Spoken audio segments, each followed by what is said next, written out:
Okay, we have organic hibiscus flower water we're going to make. But first, before we make it, we're going to show you what's so special about this water.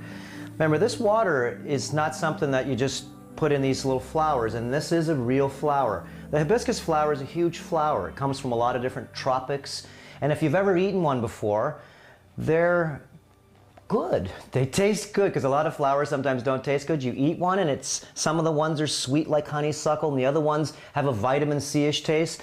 The type of hibiscus flower we're using, you can see, is this really beautiful purple, and that's what it does. It gives you a burgundy colored water. It takes about maybe 4 to 6 hours after you blend this into 32 ounces of water, about this much of this water, and you can see you put about 32 ounces of water, which is just a decent amount of water. That's about 3 servings worth, and I use about a heaping teaspoon. If you want to make a double strength, there's not a problem. This is usually good enough because this stuff is really strong. It tastes like vitamin C when you chew on a piece. It takes a second because it's dried, it's desiccated. And it has this beautiful floral taste to it, really vitamin C-ish too. Now, so what we do is, we're going to show you how to blend this in a minute, but what's really special about this is because this isn't just regular water. This is water that's a complete meal. And the seed we use is called the chia seed. Remember the chia pet? It used to be a gift you didn't want to give anybody, so you bought them a chia pet because you didn't know what to buy them. Well, this chia seed, when you look at it under a microscope, is the tiniest little seed. You can see there's probably 10,000 seeds in this little jar right here, okay? And these seeds come in white or either black. These ones are combinations of the white and black together. The special thing about what is so special about a chia seed, I'll tell you. The chia seed is, remember, it's the most packed powered cell there is as far as a seed goes on the planet. It's a full complete meal, so now you're going to drink this fluid, and you can see I have chia seeds in here, and all we have is chia seeds with the hibiscus flower. The chia seeds sink to the bottom, and a few go to the top, and you can just shake it up, and you can see the chia seeds spinning in there. They're beautiful. Now, the genius part of chia seeds, that the chia seed is, if you really wanted to get it to work better, what you do is you take the chias, just like this, because they're full seeds. Now, if you want to get the power out of them, the power's in the seed. You put this in a blender, a dry blender like a Vitamix. That's the one I use. It works really good. They have a dry container.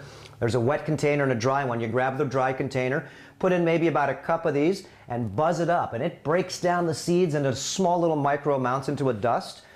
Then what you do is, if you wanted to make anything like a bowl of porridge instead of, you'd have a bowl of chia seeds, then you'd want to just put in any type of liquid. You can use raw milk, you can use hemp milk, you can just use water. You can use the blue-green algae water, or you can use the hibiscus flower water. I've even done it with kombucha. Any liquid works. And so what we do is we put in about 2 tablespoons of this in here, and the chia seed, remember, is so good for your stomach, because what it does is, if you eat cooked food, what happens is cooked food is a signature, it's a vibration. And when the food goes in you, of course, depending on what vibration it is depending on what speed it comes out of you. So if you eat really slow vibrational foods, you can see how it may take 2, 3, 4, 5 days for it to get out of you. And so accumulation of very slow foods or transitive foods is only because usually the foods that you're eating are very not what you'd call natural. A lot of the foods that are chemicalized, or just foods that aren't really clean, and or your body's dry. This is the reason why you're doing this, is because this is one of the best hydrational liquids that you could actually put into your body. We have 6 different liquids that we share with everybody about, and this is one specific one. This is actually like a really good diuretic too.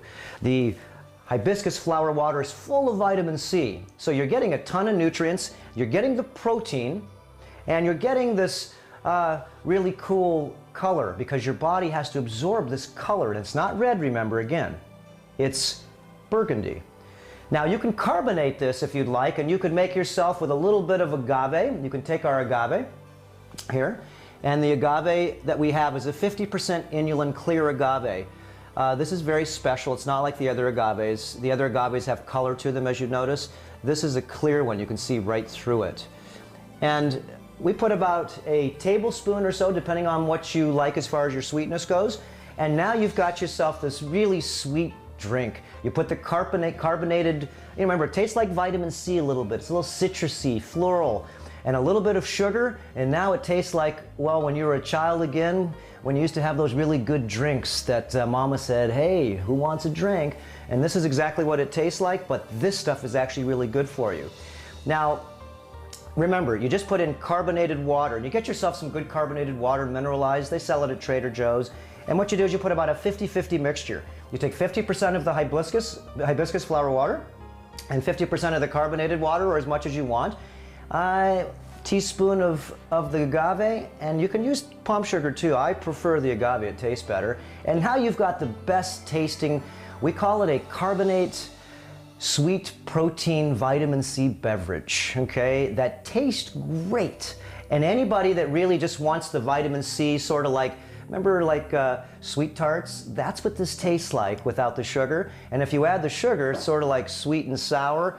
That's what you get. You get the sweet and sour taste that is, well, if kids like it, you know it's good. And if Grandpa likes it, you know it's really good.